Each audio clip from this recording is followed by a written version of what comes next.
독일의 유명공가 대학에 저명한 자동차 공학 교수가 있습니다. 그는 일렉트릭 웨이브즈 투 퓨처 모빌러티라는 주제로 2024년 4월에 서울에서 개최되는 제37회 세계 전기자동차 학술대회 및 전시회에 참가하기 위해서 자신들의 제자들과 같이 한국에 오게 되었다고 하는데요. 독일에 비하여 한참 후진국으로 생각하는 그는 한국 자동차에서는 아무것도 배워갈 게 없을 거라고 생각했던 것과는 달리 이들은 한국에 도착하자마자 도저히 믿기 힘든 장면을 목격하고 충격에 그만 정신을 놓고 말았다고 하는데요. 그렇다면 그들은 한국에서 대체 어떤 경험을 했던 것일까요?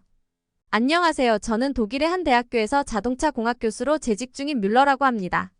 상황상 저희 대학교 이름을 밝힐 수는 없지만 저는 독일의 명문 대학교에서 최고의 학생들을 지도하는 것에 대한 자부심이 상당히 크죠. 이번에 제가 지도하는 학생들은 FSA 대회에 참가하여 우수한 성적을 거두었는데요.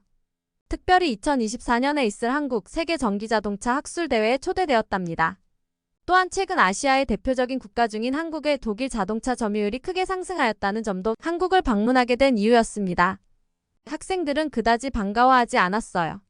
그들은 아시아의 대표적인 선진국인 일본에 가고 싶어 했고 특히 아시아의 거대 자동차 시장인 중국에 가고 싶어 했죠. 실제로 중국은 독일 브랜드에 대하여 프리미엄 이미지를 가지고 있는 나라인데 전시회 때문에 한국을 방문한다는 것은 그다지 달갑지가 않은 거죠.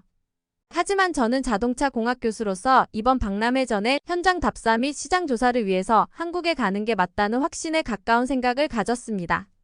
왜냐하면 최근에 전기 자동차 배터리 분야와 자율 자동차 주행 분야 등 첨단 테크놀로지 등 한국의 기술이 학회에 많이 보고가 되고 있으며 중국은 기술력으로 크게 나아지고 있지 않기 때문이었죠. 오랜 기간 자동차 공학 연구자로 살아온 제 입장으로서도 일본과 중국보다 기술력으로 크게 발전한 것에 대하여 이해가 쉽게 되진 않은 건 사실이죠. 보통 한국과의 인지도나 인프라 수준은 거의 변하지 않는 경향이 있기에 이 정도로 빠르게 치고 올라온 국가는 역사상 유례가 없었거든요. 솔직히 저도 옛날 사람이라 그런지 한국에 대해 그리 좋은 이미지를 갖고 있지는 않았지만 한국 자동차가 최근 몇 년 사이에 미국과 유럽에서 큰 호평을 받고 있고 기술력이 크게 증가한 것에 대하여 저는 대학 교수로서 한국에 대한 엄청난 호기심이 들었고 한국이 대체 얼마나 훌륭한 국가면 불과 10여 년 전에는 주목 못 받았던 국가가 현재는 이렇게나 우수한 성과를 보이며 각종 통계를 휩쓸 수가 있는 건지 알아내야 한다고 생각했습니다. 그렇게 저는 학생들의 불만에도 한국행 비행기에 올랐죠. 한국행 비행기는 이번에 처음 타보는데 승무원들은 정말 아름다웠고 기내식은 어디서든 볼 수 없는 특별한 음식 비빔밥에 정신을 놓을 정도였어요. 학생들은 기내식 비빔밥을 다 먹고 나서도 부족했는지 추가로 부탁하는 모습도 보였죠. 오랜 비행시간 동안 친절한 승무원의 서비스와 음식에 지루하지 않고 한국에 도착할 수 있었어요. 그리고 저는 이내 전 세계에서 오직 한국에서만 볼 수 있는 모습을 발견하고 깜짝 놀라고 말았습니다. 일단 혈기왕성한 학생들은 숙소에 짐도 놓지 않고 곧바로 도시 구경을 이어나갔는데요. 그런데 갑자기 루카스가 배를 움켜쥐며 표정을 찡그리는 거 아니겠어요. 교수님, 아무래도 기내식을 너무 많이 먹은 것 같아요. 하지만 이런 나라에 공중 화장실이 있을 리가 없고 아무래도 근처 으슥한 골목길에서 빨리 처리하고 와야 할 것 같아요. 사실 나라가 가난할수록 화장실 같은 필수적인 시설에 대한 대비가 안 되어 있는 것이 사실입니다. 유럽의 도시에서는 공중 화장실은 턱없이 부족하고 심지어 돈까지 지불하며 사용해야 되죠. 유럽의 관광 도시인 암스테르담에서도 길거리에 간이 소변을 볼 수 있을 정도만 되어 있는 현실이죠. 유럽 다른 나라의 경우는 이것보다 더욱 문제가 심각하죠. 특히나 루카스는 장이 매우 안 좋은 학생으로 공중 화장실이 없는 후진국의 실습을 가면 거의 상습적으로 노상 배변을 하곤 하는데요. 따라서 저희는 그런 그의 모습을 한두 번 본 것도 아니기에 그저 별 대수롭지도 않게 생각했습니다. 그때 어떤 한국인 남성이 길거리에서 복통에 신음하고 있던 루카스의 모습을 유심히 지켜보더니 이내 유창한 영어를 구사하며 말을 걸어오는 거 아니겠어요. 혹시 어디 불편하신가요? 하며 자신의 휴대폰을 보여주며 여기 통역 어플에 불편하신 곳을 이야기해주세요 라며 휴대폰을 보여줬어요. 저는 조금 당황하였지만 일단 루카스가 배가 아파서 화장실을 가야 돼요 라고 말을 하자 1초도 안 되어 한글로 번역된 음성이 나오는 것을 보고 깜짝 놀랐어요. 그뿐만 아니었어요. 한국 남성은 갑자기 휴대폰을 보여달라고 하는 거예요. 하지만 루카스는 의문의 남자와 도저히 말싸움을 할 여유조차 없는지 순순히 휴대폰을 줬어요. 이 한국인 남성은 이내 충격적인 모습을 보여주더군요. 그가 다시 보여준 휴대폰에는 근처에 수십 개의 공중 화장실이 지도에 표시되어 있었습니다. 그러면서 한국인 남성은 놀라운 말을 해왔습니다. 한국에서 무료 공중 화장실은 어디에나 찾아볼 수 있어요. 그저 지도에 화장실만 검색하면 근처의 화장실을 전부 알려주거든요. 또한 한국에서는 아무 식당이나 카페 등을 기꺼이 화장실을 개방해주죠. 당신들이 어느 나라에서 왔는지는 모르겠지만 제가 유럽 출장을 갔을 때 화장실 문제로 꽤나 고생을 했던 경험이 있기에 도움을 주고 싶었습니다. 특히 서울 지하철에는 여러 개의 무료 화장실이 있다는 정보도 알려주었어요. 저는 그의 친절한 도움으로 루카스의 어려움을 해결할 수 있었어요. 한편 한국의 초고속 인터넷과 연계되어 있는 도시 인프라에 감탄을 할 수밖에 없었습니다. 유럽에서는 잠시 이용하는 화장실에서도 조차 일정 금액을 지불하고 사용하는데요. 그마저도 찾으려면 이정표를 보고 찾아가야 되지만 한국은 공중 화장실 인프라를 핸드폰 어플로 가는 경로까지 알려준다는 것에 정말 놀랐어요. 한국은 이 모든 시설을 무료로 개방하고 있고 청결하게 관리까지 되어 있다는 것은 국민들의 높은 시민의식 수준이 뒷받침되지 않는다면 절대로 될 수가 없기 때문이지요. 또한 한국 같은 후진국에서는 배울 게 아무것도 없을 것이라고 일본행을 주장했던 루카스였기에 오히려 유럽을 후진국으로 만들어버리는 한국의 놀라운 화장실 인프라에 깜짝 놀라 금방이라도 나올 것 같던 보릴도 안으로 쏙 들어가 버린 모양이었습니다. 그렇게 루카스는 이번 한국 방문에서는 언제든 자유롭게 남들 눈치를 받으며 길거리에 노상 방뇨를 하는 것이 아닌 문명인이 되어 정상적인 화장실로 향할 수 있었습니다. 그는 살면서 집보다 더 깔끔하게 유지되고 질서 있게 순서를 기다리는 한국인들을 보면서 이렇게 수준 높은 공중 화장실은 처음 봤다며 놀란 표정을 지으며 돌아왔는데요. 그러면서 놀란 것은 무려 공중 화장실에 비데가 설치되어 있다는 거예요. 추운 날씨에 화장실을 이용하면 불편한 점이 한두 가지가 아닌데 화장실에서 온수와 비데 후 자동손 건조기가 있는 것도 처음 봤다며 얼이 빠진 반응을 보이더라고요. 루카스는 길을 걸어가는 내내 어떻게 이 모든 시설을 갖춘 화장실이 무료일 수가 있냐며 연신 감탄하는 반응을 보였죠. 그렇게 저는 한국에 오자마자 한국의 몹시 선진적인 도시 인프라에 엄청난 영감을 받았고 한국은 분명 학생들뿐만 아니라 제게도 큰 가르침을 줄 거라 확신하게 됩니다. 그런데 그렇게 한국인 남성이 알려준 모바일 지도를 보면서 이동을 하던 중 놀라운 사실을 알게 되었어요. 아니 글쎄. 지도에 가는 경로와 예상 시간도 알 수가 있고 한국의 모든 길과 동선은 지도와 똑같이 되어 있다는 거였습니다. 심지어 실시간 이동 경로를 보여주는 거예요. 이건 당연한 것 같지만 유럽의 다른 국가에서는 상상조차 할 수가 없는 거였어요. 사실 유럽에서 그나마 치안이 괜찮은 편에 속하는 독일이지만 그럼에도 각종 슬럼과 구역과 불법 건축물들 그리고 약에 취해서 비틀거리고 각종 쓰레기가 득실거리는 우범지대가 도시곳에 있는데요. 따라서 지도에 표시되는 동선으로 그대로 이동하다가 갑자기 길이 막혀 있거나 위험한 상황에 빠져 큰 낭패를 겪게 될 가능성이 높죠.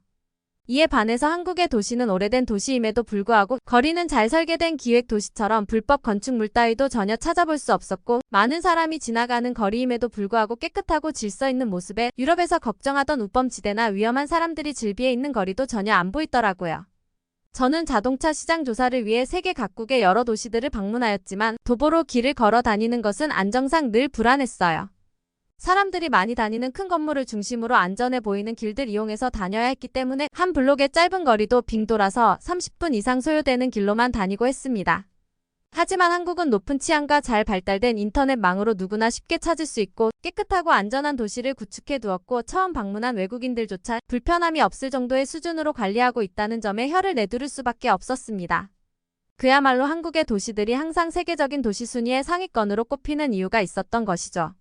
그렇게 저희 모두는 한국의 생각지도 못한 발전된 도시의 모습에 말문이 막힌 채 걸었고 역시나 한국은 계속해서 말도 안 되는 모습을 보여주더라고요.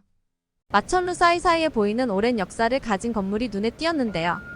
한국의 서울은 600년 역사 도시이자 1000만 인구의 거대 도시임에도 불구하고 계획적인 도시 개발을 통하여 건물의 내부 공간뿐만 아니라 외부 공간도 통합적으로 발전시켜 성공적인 건축 혁신을 이룬 국가였어요. 한국은 주거지가 넓은 국가가 아니었지만 이들은 제한된 공간에 혁신적인 건축 기술로 설계된 고층 주거 및 상업용 건물들을 개발하면서 수직 도시주의를 실현했어요. 이러한 구조는 공간 제약을 해결할 뿐만 아니라 에너지 효율적인 시스템과 공원 녹지와 역사적인 건물이 공존하는 설계 원칙을 통합하여 미적으로도 수준급의 도시 환경을 보여주고 있었습니다. 많은 시민들이 주변 지대의 주택지에 생활하고 있으므로 도심지로 들어가는 수많은 교통은 효과적인 도심 대중교통과 지하철망이 유기적으로 소화되고 있어요. 한국의 전기 자동차 기술 발전 속도 또한 도심 주행에 유리하도록 설계되고 이를 기반으로 급속하게 발전하게 된 이유라고 생각했어요. 세계의 대도시는 이러한 한국식 도시 구조를 채택한다면 여러 가지 문제점이 발생되는데요. 대표적인 예가 바로 미국 슬럼가인데요. 높은 빌딩의 하루가 24시간이 모자란 도시임에도 불구하고 도시 뒤편에는 온갖 쓰레기가 넘쳐나고 범죄의 위험성이 늘 존재하는 것이죠. 그런데 한국은 이러한 모습과는 전혀 다른 완벽한 도시의 거리를 보여주는 것은 수준 높은 시민의식과 한국인들 특유의 친화력과 적응력을 통해 불가능도 가능케 만들고 있었다는 점이 매우 감명 깊었습니다. 그야말로 한국의 도시가 아름다운 이유는 한국인들 그 자체 때문이었던 거였죠.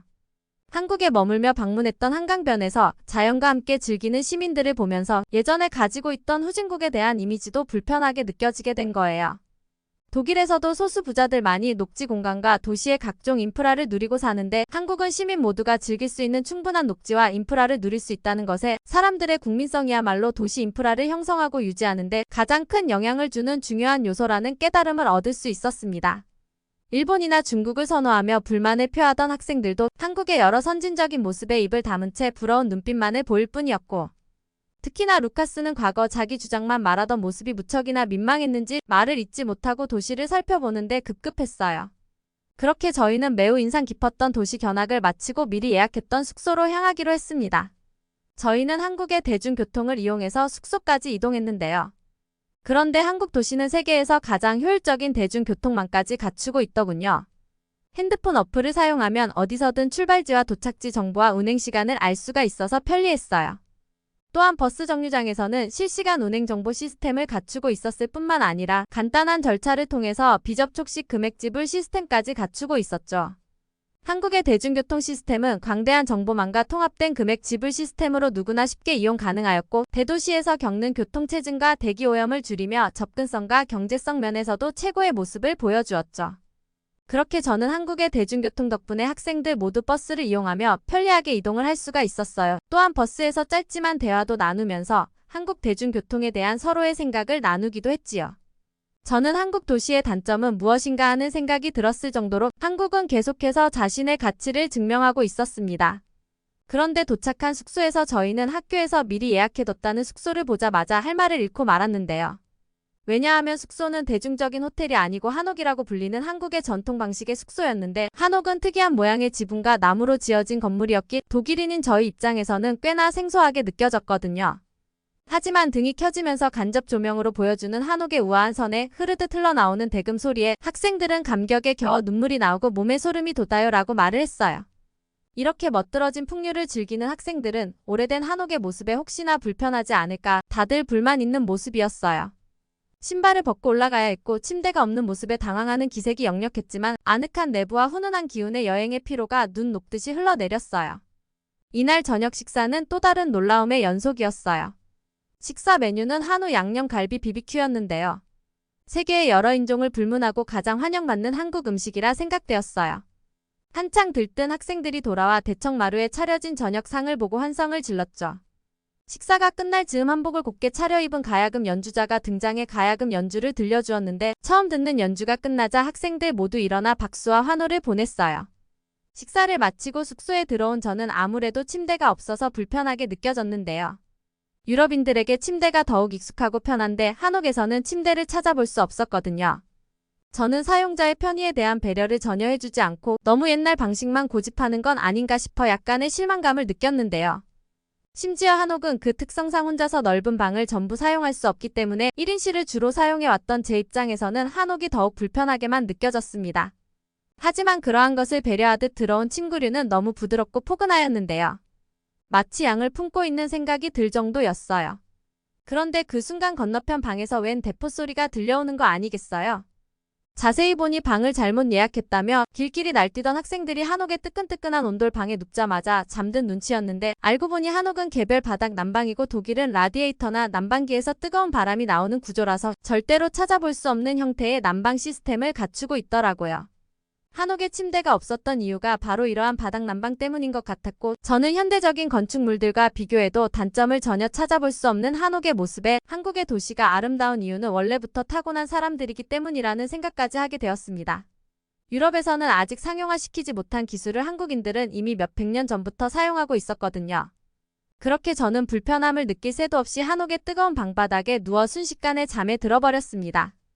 아침에 일어났을 땐 밤새 몸을 지지고 피로를 풀어서 그런지 온돌 예찬에 입에 침이 마르지 않았어요. 하지만 놀라웠던 점은 따로 있었어요. 다음날 아침 한옥 숙소에서는 수준 높은 한식 요리까지 제공되었는데요.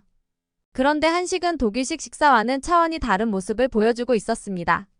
유럽의 대부분 국가에서는 아침 식사는 그저 시리얼이나 빵, 오믈렛 등 가벼운 음식으로 구성됐는데요. 그런데 여러 기본 반찬들을 포함하여 한 상 가득 차려진 한국식 아침 식사를 보고 깜짝 놀랐어요. 식사를 마친 학생들은 이거 너무 비현실적이다, 여기서 하루 더 묵고 싶다 등 모든 반찬을 싹싹 비우고 생애 첫 한식 아침 식사에 만족하는 모습을 보였어요. 아무튼 저희는 기대 없이 온 한국에서 여러 놀라운 경험들을 할 수 있었습니다. 한국이 이 정도로 발전된 국가일 줄은 정말 상상도 못했어요. 다음 학회에는 저는 가족과 같이 한국에 방문을 할 예정입니다. 또한 한국의 도시 문화와 시민의식은 여러 가지 배움을 많이 얻어갔을 정도로 한국은 정말 대단했어요. 제가 준비해온 내용은 여기까지입니다. 끝까지 시청해주셔서 진심으로 감사드리며 여러분들의 구독과 좋아요, 알림 설정은 부탁드리고 시청해주셔서 감사합니다. 이만 TV 감동 스토리였습니다.